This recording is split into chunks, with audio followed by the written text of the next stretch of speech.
BJP उम्मीदवार की एक और लिस्ट जारी। उज्जवल निगम को बीजेपी ने टिकट दिया है। मुंबई नॉर्थ सेंट्रल से चुनाव लड़ेंगे उज्जवल निगम। बीजेपी ने पूनम महाजन का टिकट काटा है, ये बड़ी खबर आपको दिखा रहे हैं। तो एक और बीजेपी की लिस्ट सामने आई है महाराष्ट्र को लेकर। मुंबई नॉर्थ सेंट्रल से प्रत्याशी की घोषणा की है, तो पूनम महाजन का टिकट कटा है। आपको याद होगा, आतंकी कसाब को फांसी दिलवाने वाले वकील उज्जवल निकम को बीजेपी कैंडिडेट बनाया गया है। विकास श्रीवास्तव मुंबई से हमारे साथ लाइव जुड़ गए हैं। विकास, क्या जानकारी है? एक तरफ पूनम महाजन का टिकट कटा है, दूसरी तरफ आपको याद होगा आतंकी कसाब को फांसी दिलवाने वाले वकील उज्जवल निकम को बीजेपी ने अपना प्रत्याशी बनाया है। बिल्कुल, देखिए बीजेपी की 15वीं लिस्ट आई है जिसमें मुंबई के उत्तर मध्य लोकसभा सीट से उज्जवल निकम का नाम जो है वो आया है, उनको उम्मीदवारी दी गई है। मैं यहाँ सबसे पहले बता दूं कि हमारी जो सोर्सेस है वो हमको बहुत पहले से ये बता रहे थे कि उत्तर मध्य लोकसभा सीट से अब की बार पूनम महाजन का टिकट कट सकता है।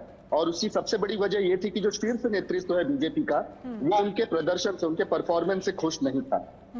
लेकिन पूनम महाजन नहीं तो कौन, इसकी तलाश जो है उज्जवल निकम पर आकर खत्म हुई, क्योंकि बीजेपी को इस सीट से, जो कि एक सेलिब्रिटी सीट कही जाती है, क्योंकि इस पर पूनम महाजन का मुकाबला प्रिया दत्त से था। इसके पहले के लोकसभा चुनाव की मैं बात करूं तो प्रिया दत्त, जो कि संजय दत्त की बहन और सुनील दत्त की बेटी है, वो पूनम महाजन के सामने लड़ी थी, जिनमें पूनम महाजन को जीत हासिल हुई थी।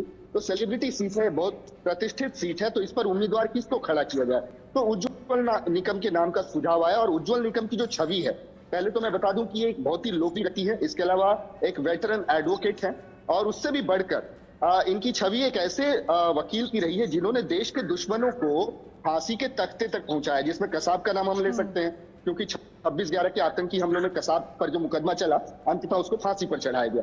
ठीक इसी तरह से 1993 के जो सीरियल बम धमाके हुए थे मुंबई में, जिसका मुकदमा तकरीबन 20 साल चला, 2 दशक तक, उसमें याकूब मेमन को जो है फांसी चढ़ाई गई थी। तो देश के दुश्मनों को फांसी के तख्ते पर चढ़ाने वाले व्यक्ति को अगर बीजेपी उम्मीदवार के तौर पर उतारती है, तो स्वाभाविक रूप से इसका फायदा बीजेपी को होगा, ये बीजेपी जानती थी, और उनके इसी छवि को एनकैश करने के लिए उनको उम्मीदवारी दी गई है, और ये लड़ाई बेहद दिलचस्प हो गई है। अब लेकिन अब देखना होगा कि जिस तरह से देखा जाए, जो टिकट जिस सोच समझ के साथ दी गई है, जो छवि आप कह रहे हैं कैश कराने की कोशिश जो है वो की गई है, क्या वाकई वो हो पाएगा? क्योंकि अगर हम पूनम महाजन की बात करते हैं तो 2014 में मुंबई नॉर्थ सेंट्रल सीट से उन्होंने कांग्रेस की प्रिया दत्त को हराया था, और इस सब के पीछे अगर पूनम महाजन का टिकट कटा है तो क्या बड़ी वजह नजर आ रही है जिसकी वजह से ये फैसला बीजेपी आलाकमान की तरफ से लिया गया?